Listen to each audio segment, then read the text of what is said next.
Vous regardez Africa 24 Football Club, spécial Cannes, Maroc 2025 avec Spiro, le leader africain de la moto électrique. Spiro par Arise, le champion continental du Made in Africa.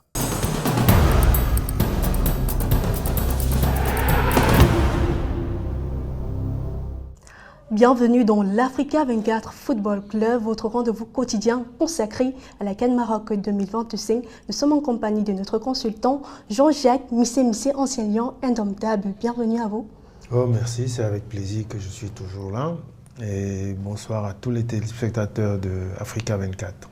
Nous sommes également en compagnie de Christian Dimadeu, journaliste qui nous accompagne pour nous fournir les informations et le suivi de la compétition. Merci d'être avec nous, Christian. C'est un plaisir renouvelé. Au programme de cette édition, analyse et décryptage des rencontres, reportage de nos envoyés spéciaux, ainsi que les résultats et classements pour faire le point sur le tournoi. Place à l'un des scénarios les plus spectaculaires depuis le début de la CAN Maroc 2025. Le Burkina Faso a renversé la Guinée équatoriale dans les toutes dernières secondes de la rencontre pour s'imposer 2-1 au stade Mohamed V de Casablanca au terme d'un match intense et longtemps verrouillé. Dans ce reportage signé Lefty Ounou. Le Burkina Faso a renversé la Guinée équatoriale 2-1 lors de la première journée du groupe E ce 24 décembre au terme d'un match sous pression jusqu'à la dernière seconde. Dès l'entame, les Étalons confisquent le ballon, dictent le tempo et accumulent les occasions, butant sur un Jesus Oyono décisif avant que l'expulsion logique de Basilio Ndong après l'intervention de la VAR ne recompose les équilibres. Malgré la supériorité numérique, les Burkinabés se font surprendre contre le fil du match. Marvil Anyambo, surgissant sur corner à la 83e minute pour ouvrir le score et porter le Nzala national à 1-0. Dans le temps additionnel, le Burkina Faso refuse de plier. Dango Ouattara provoque déséquilibre et trouve Minungu qui égalise avec calme à la 94e minute. Porté par l'élan, les étalons poussent encore. À la 97e minute, Edmond Tapsoba s'impose dans les airs et catapulte le ballon de la tête pour sceller la victoire. Patron de la défense et référence du Bayern Leverkusen, champion d'Allemagne 2024, Edmond Tapsoba incarne l'ossature burkinabé. Une entrée en matière qui installe les étalons dans la CAN Maroc 2025 et fixe le cap. Jean-Jacques Missé, comment expliquer que le Burkina Faso, largement dominateur dans le jeu avec 67% contre 33%, ait dû attendre le temps additionnel pour faire la différence? Vous savez, dominer n'est pas gagner. Ils ont eu pas beaucoup d'occasions. Je pense que c'est quand ils ont encaissé qu'ils ont commencé vraiment à mettre la pression. Parce que le plan équato-guinéen, c'était de défendre et puis essayer de sortir en contre-attaque. Et ils ont eu, je crois, une occasion et demie. Je pense ils l'ont mis au fond. Et ils espéraient défendre, mais dommage, ils ont eu un carton rouge qui les a un peu handicapés. Et le Burkina s'est mis à jouer. Et c'est là où ils ont... c'est normal, s'il y avait encore 5 minutes, je pense que les Guinéens prenaient encore 2-3 buts. On a eu beaucoup d'occasions, mais peu de réussite avant la fin du match. Est-ce selon vous un problème d'efficacité ou de choix dans le dernier geste? Justement, c'est un problème d'efficacité. Parce qu'il y a des détails qui doivent être travaillés. Pour un attaquant qui travaille ses gammes à l'entraînement, le jour du match, c'est quelque chose de très facile. Mais on voit bien qu'ils arrivent, ils sont en stage, les entraîneurs sont concentrés sur la tactique et tout, mais les petits gestes de finition manquent cruellement. C'est pour ça qu'on voit énormément d'occasions de buts ratés.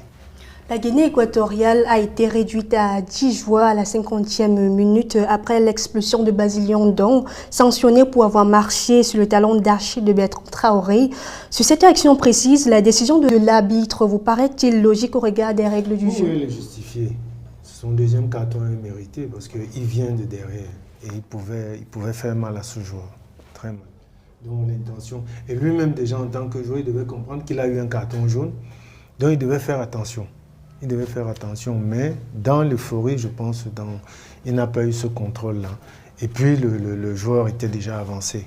Donc, il ne pouvait même pas récupérer ce ballon.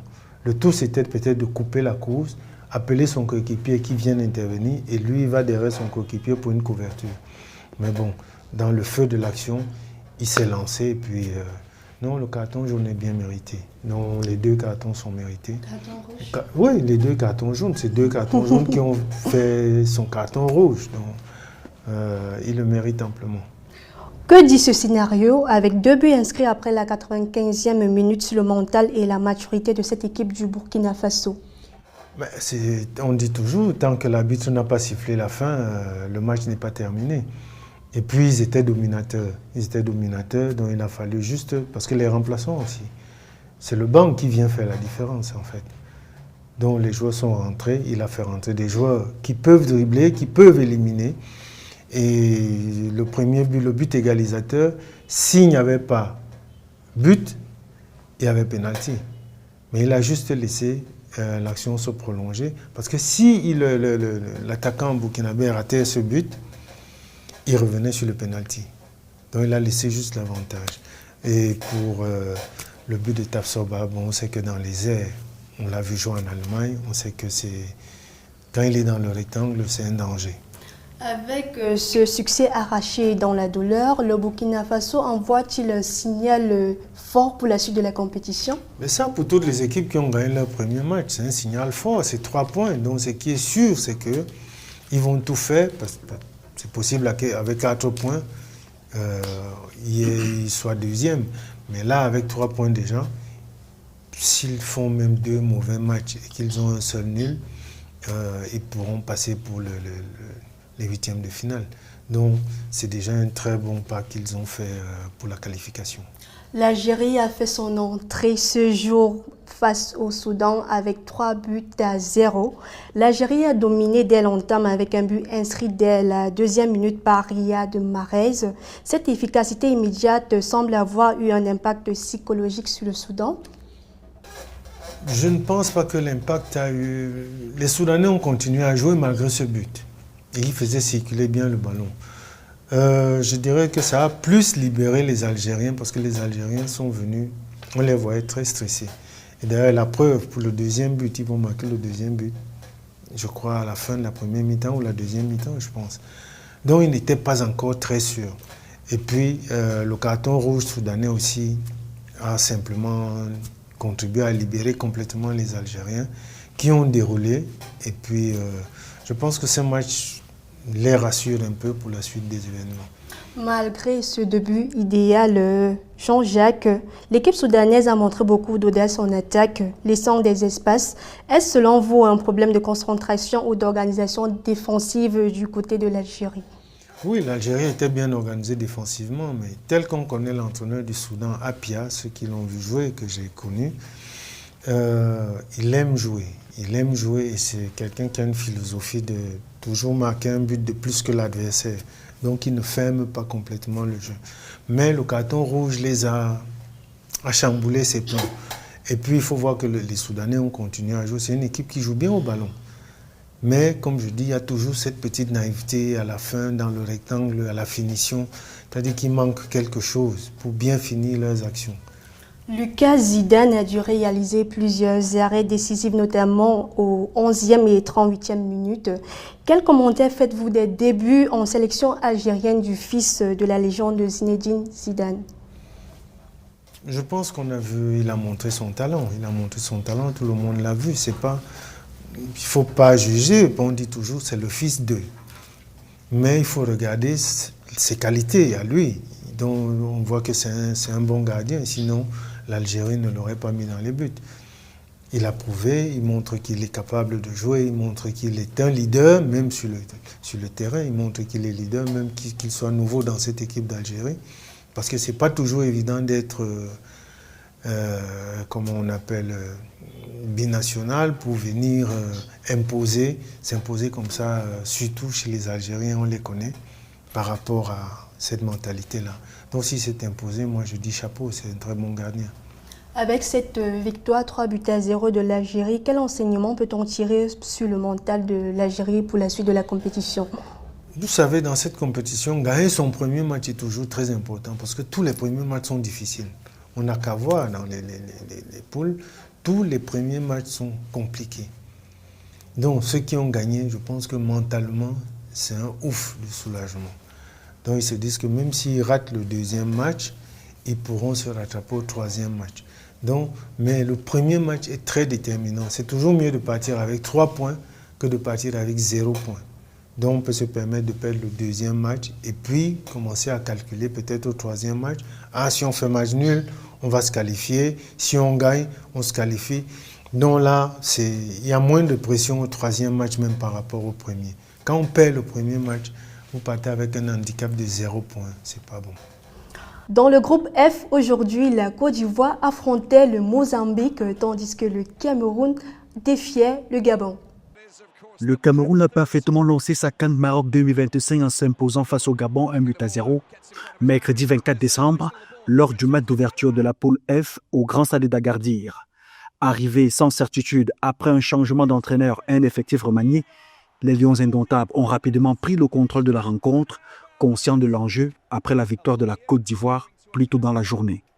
La domination camerounaise s'est concrétisée dès la 7e minute lorsque Karl Eta Eyong a ouvert le score sur une passe de Brian Bomo, un but validé après intervention de la VAR. Très actifs offensivement, les Camerounais ont continué à se projeter, tandis que le Gabon peinait à exister malgré une tentative stoppée par Epassi à la 18e minute. L'entrée de Pierre-Emerick Aubameyang à la 35e n'a pas permis aux Panthères d'inverser la dynamique avant la pause. En seconde période, le Cameroun a maintenu une pression régulière sans parvenir à faire le break. Le Gabon a profité d'un léger relâchement en fin de match pour se créer quelques situations, sans toutefois égaliser. Solides collectivement et bien organisés, les Lions indomptables ont conservé leur avantage jusqu'au coup de sifflet final, signant un succès important pour débuter la campagne et prendre une option favorable dans le groupe F. Faisons maintenant le point sur les groupes et les rencontres. Christian Djimadeu, quel est le résumé des résultats et la situation actuelle dans les poules C et E? Oui, Edith, débutons par le groupe C. Le Nigeria a pris le dessus sur la Tanzanie, 2-1. Semi Ajayi marque pour les Super Eagles à la 36e minute. Égalisation de Charles Nombois à la 50e. Joie de courte durée puisque les Taifa Stars encaissent 2 minutes après l'égalisation. Ademola Lookman, le Ballon d'Or africain 2024, offre la victoire aux Super Eagles. Dans l'autre rencontre de la poule C, la Tunisie débute sa campagne à la CAN avec une large victoire contre l'Ouganda. Après l'ouverture du score de Elise Chéri à la 10e minute, son coéquipier Elias Achouri claque un doublé à la 40e, puis à la 64e minute. L'Ouganda réduit la marque en fin de partie par l'entremise de Denis Omedi. Au classement, la Tunisie est première de la poule, suivie du Nigeria, puis de la Tanzanie, et l'Ouganda fait la queue. Maintenant, dans la poule E, le Burkina Faso domine la Guinée équatoriale 2-1. La Guinée équatoriale, évoluant à 10-11, ouvre le score à la 85e minute par Marvin Agnebo. Alors que la victoire semblait acquise, le Burkina Faso égalise dans les arrêts de jeu à la 95e minute et le but de la victoire vient au bout du soulier du défenseur Edmond Tassoba à la 98e minute. L'Algérie a pris le dessus sur le Soudan, doublé de l'attaquant Riyad Mahrez à la 2e et 61e minute. Ibrahim Maza marque le 3e but.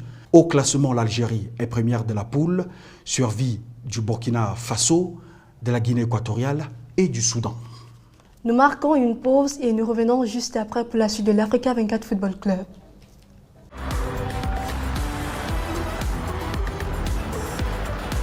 Vous regardez Africa 24 Football Club, spécial CAN Maroc 2025 avec Spiro, le leader africain de la moto électrique. Spiro par Arise, le champion continental du Made in Africa. Nous sommes de retour sur le plateau de l'Africa 24 Football Club en compagnie de Jean-Jacques Missé et de Christian Djimadeu. C'est l'heure du grand rendez-vous de cette édition de l'Africa 24 Football Club. La CAN Maroc 2025 entre dans sa deuxième journée avec des matchs très attendus. Les matchs à suivre avec vous, Christian. Oui, précisément le 26 décembre, le Maroc, pays organisateur, fera sa deuxième sortie face au Mali. Le Mali qui avait été tenu un échec par la Zambie en ouverture de la compétition. Le deuxième match à suivre dans cette journée du 26 décembre, Égypte, Afrique du Sud. Deux équipes qui ont remporté leur premier match. l'Égypte avait battu le Zimbabwe et l'Angola avait perdu contre l'Afrique du Sud. L'Angola, justement, va jouer son match de la deuxième journée contre le Zimbabwe. Deux équipes qui ont perdu leur première rencontre, qui doivent se racheter dans cette compétition. Ensuite, le quatrième match, ce sera entre la Zambie et les Comores. La Zambie, je le notais tout à l'heure, avait fait match nul contre le Mali, tandis que les Comores s'étaient inclinés contre le Maroc. Jean-Jacques, à la première journée, le Maroc a gagné contre les Comores et le Mali a fait match nul avec la Zambie. Le Maroc, qui a gagné sa première rencontre, a besoin d'une victoire pour assurer de maintenir sa place dans le groupe. Le Maroc sera-t-il favori face au Mali?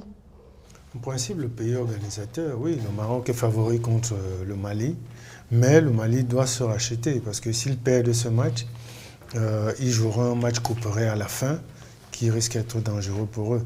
Donc ici, je pense que le résultat qui peut être négatif pour les Maliens, c'est faire un match nul. Comme ça, ils auront 2 points, ils peuvent se rattraper au 3e match. Mais ici, le Maroc aussi va vouloir assurer déjà sa qualification en gagnant son 2e match. Donc ça ne sera pas un match facile. Sur le match Égypte-Afrique du Sud, l'Égypte a fait preuve de caractère en revenant au score puis en battant le Zimbabwe. Son prochain adversaire, l'Afrique du Sud, a disposé de l'Angola. Quel pronostic faites-vous de ce duel à venir? Ici aussi, ça sera un match compliqué. Ça sera un match compliqué qui va se disputer pour la première place. Parce que le gagnant de ce match aura déjà pris une option pour la qualification. Mais comme je dis toujours, les pronostics, c'est 50-50. Ça sera difficile parce que l'Afrique du Sud joue bien. Il y a une très bonne organisation. On connaît l'entraîneur sud-africain Hugo Broos qui a gagné en 2017 avec le Cameroun. Donc je connais cette organisation belge, cette organisation défensive. Et puis l'Égypte aussi qui a repris un peu confiance parce que Momo Salah avec ses problèmes à Liverpool, qui n'a pas toujours, je pense qu'il est venu se refaire un bon moral et retrouver ses sensations en Coupe d'Afrique. Donc, et ce but qu'il a marqué, vraiment l'a remis sur les rails. Je pense qu'on verra un autre Momo Salah. Donc ça sera un match très difficile entre l'Afrique du Sud et l'Égypte. L'Angola et le Zimbabwe ont perdu leur premier match de la première journée. Que peut-on attendre de ce match à venir? Ça sera un match très engagé et je pense même que ça sera le match le plus engagé parce qu'il faudra nécessairement une victoire entre les deux équipes qui vont chercher à gagner. Parce que l'équipe qui perdra là sera éliminée. Donc ça sera un match vraiment engagé, un match physique. Et puis on va voir au niveau de la fraîcheur physique des deux équipes. Mais je pense que le meilleur gagnera ce match. La Zambie a fait 1 but partout avec le Mali, tandis que les Comores se sont inclinés devant le Maroc. Cette équipe Comore, qui a malgré tout montré une solide défense, ne doit-il pas travailler son côté offensif lors du prochain match? Oui, je pense que le Comore jouera sans frein. Parce qu'ils jouaient, leur premier match c'était contre le pays organisateur. Donc il fallait être prudent, il fallait d'abord bien défendre et tout. Mais malgré ça, ils ont perdu. Mais ici, je pense qu'on verra. Parce que le Comore a toujours impressionné. Depuis la Coupe d'Afrique au Cameroun, je pense qu'on a toujours vu une très belle équipe du Comore dont le travail est il progresse constamment. Donc c'est un progrès constant. Et je pense que le Comore va se libérer et on verra un meilleur match contre la Zambie. Je pense qu'il y aura des attaques des deux parts. Parce que même la Zambie, malgré qu'elle est perdue, ou elle a perdu son premier match, je pense que les Zambiens ont à cœur de gagner ce match, dont on aura un match vraiment offensif de part et d'autre. À la tête des Panthères depuis 2023, Thierry Muyuma a mené le Gabon à la CAN 2025. Découvrez le portrait de cet ancien international et entraîneur visionnaire dans ce reportage de Esther Conan. Thierry Muyuma, 50 ans, est à la tête de la sélection gabonaise depuis octobre 2023. Avec 82 sélections à son actif, cet ancien joueur international connaît parfaitement les exigences du haut niveau africain et l'importance du maillot des Panthères. Son parcours mêlant expérience de joueur et rôle d'entraîneur a rapidement porté ses fruits. Thierry Muyuma a réussi à qualifier le Gabon pour la Coupe d'Afrique des Nations, devenant ainsi le deuxième technicien gabonais à mener le pays à une phase finale de la CAN. Essayer de briser ce plafond de glace quart de finale et ensuite espérer atteindre le dernier carré. Ça, c'est notre ambition. Nous avons l'ambition dans le staff technique et les joueurs déjà de sortie du groupe, faire mieux que 2021. Le choix de l'entraîneur local, Muyuma, repose sur une stratégie bien pensée. Fort de son expérience, attestée par ses 3 titres de champion du Gabon avec le FC 105, il possède les qualifications requises, licence A, CAF et B, UEFA. Sa méthode est rigoureuse, mettant l'accent sur la discipline collective et l'établissement d'une identité de jeu claire. Privilégiant le 4-3-3 offensif, il vise à encourager le Gabon à jouer sans complexe, tout en conservant une solide base défensive. De plus, en s'appuyant sur un encadrement technique majoritairement gabonais, Muyuma renforce la cohésion et l'identité nationale autour du projet sportif. Le Gabon sera à la Coupe du Monde 2026 et le Gabon sera compétitif à la CAN 2025. Mais nous sommes dans un domaine particulier qui est le football. Ça pourrait ne pas arriver pour le cas de la Coupe du Monde. Mais ça ne fera pas en sorte qu'on se désunisse. C'est justement quand il y a la difficulté qu'on doit regarder qui est avec nous. Pour la CAN Maroc 2025, Thierry Muyuma mise sur un groupe équilibré entre cadres et jeunes talents. Des leaders comme Pierre-Emerick, Mario, Lemina, encadrant une nouvelle génération appelée à s'affirmer. L'objectif est assumé, franchir un cap historique au-delà des quarts de finale atteints en 1996 et 2012. Par sa vision, sa proximité avec les joueurs et sa connaissance du football gabonais, Muyuma incarne aujourd'hui l'espoir d'un Gabon ambitieux et compétitif sur la scène africaine. Jean-Jacques, quelles sont selon vous les principales priorités et enjeux pour Thierry Muyuma et le Gabon dans cette CAN 2025 pour maximiser leurs chances durant le tournoi? Thierry Muyuma, bon, il compte sur ses individualités et peut-être comme il n'y a pas encore suffisamment de cohésion ou on n'a pas vu, donc on ne sait pas s'il y a déjà des automatismes qui se font entre les défenseurs, entre les joueurs. Mais je pense que bon, ça sera un match difficile. C'est la fin de cette édition de l'Africa 24 Football Club. Nous remercions Jean-Jacques Missé et Christian Dimadeu. Retrouvez toutes les informations sur la CAN sur Africa 24 et sur Africa 24 Sport.